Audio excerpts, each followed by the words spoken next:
Alright, Julio, look, man. I swear if you go doo-doo in my clean laundry one more time, I'm gonna call animal control, alright?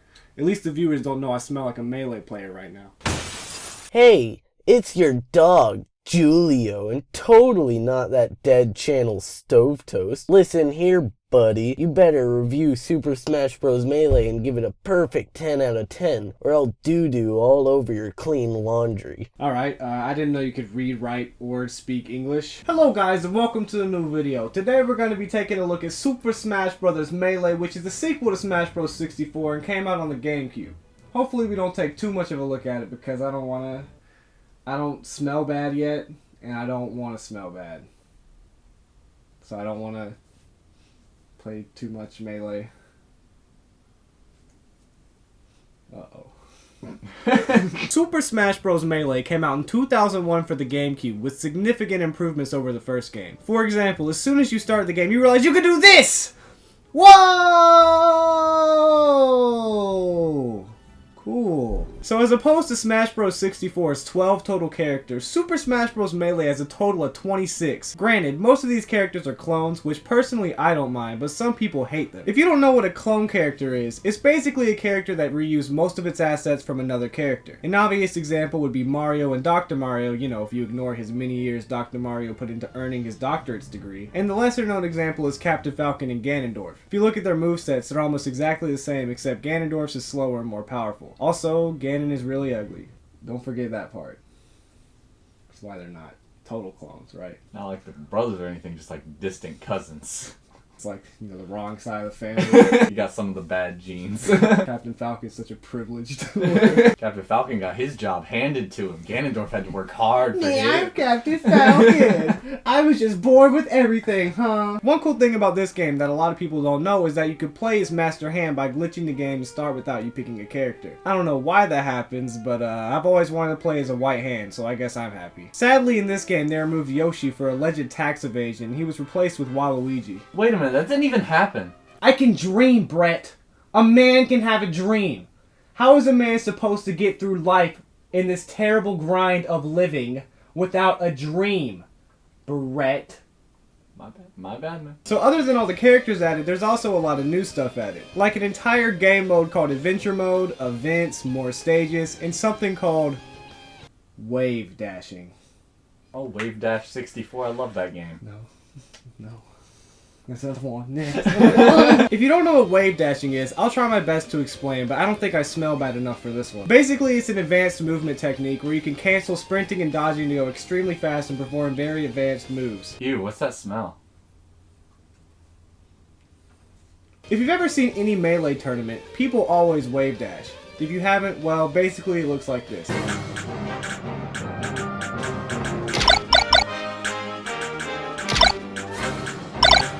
Anyway, let's look at the regular mode first. Just like in Smash 64, you could choose your character and play a variety of modes like stock, regular, team, etc. Except in Smash 64, the controls were terrible, which, you know, could have to do with the fact that you used the worst thing mankind has ever created as a controller. And in this game, you get to use the best thing mankind has ever created as a controller, the Gamecube controller, which is much better than the Nintendo 64 controller and the Nintendo 64 as a whole.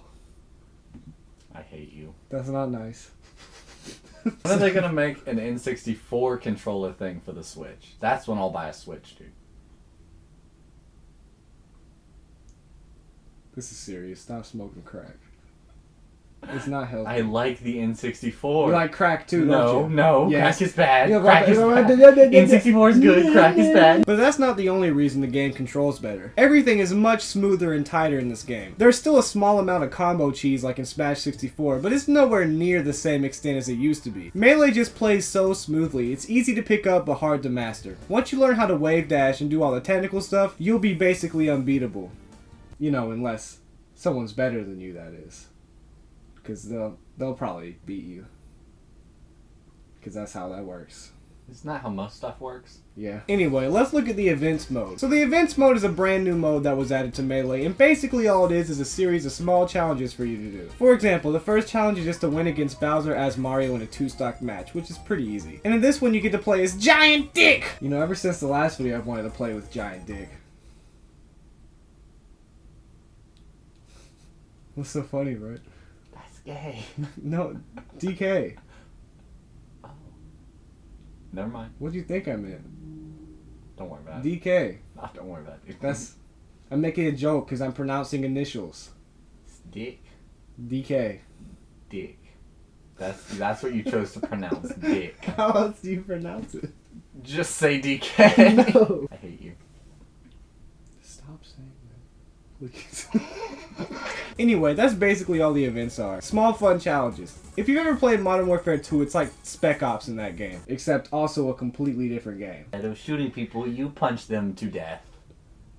And it's cool guys and not terrorists.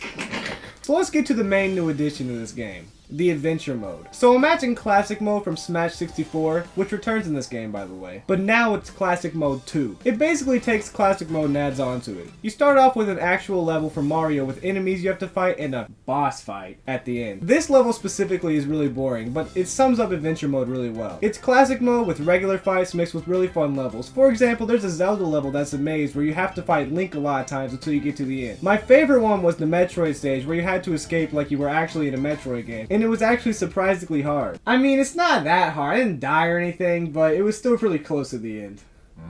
Okay, Jason. I mean, my controller was kind of broken. Alright, okay. Stop. Shut up. I'm recording. Everyone is gonna see this. Good. Oh, and guess who you have to fight in this adventure mode? Who else but Giant Dick? He just keeps coming back. No matter how many times I beat him, he just keeps coming back. Yeah, like cancer.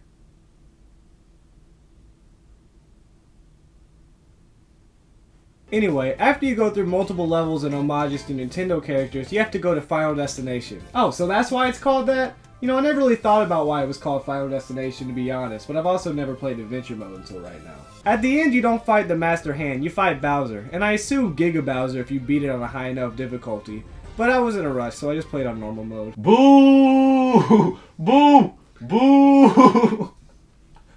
Boo. Oh! Anyway, with Super Smash Bros. Melee, there are tons of improvements over the original Nintendo 64 version. There's more characters, more stages, more single-player modes, better mechanics. You can see why people still support and play this game to this day, even though there are only 5 other Smash Bros. Games at this point. With how much Melee improved over the Nintendo 64 version, I can't wait to go over Brawl and see how much that improved over Melee. I'm really excited.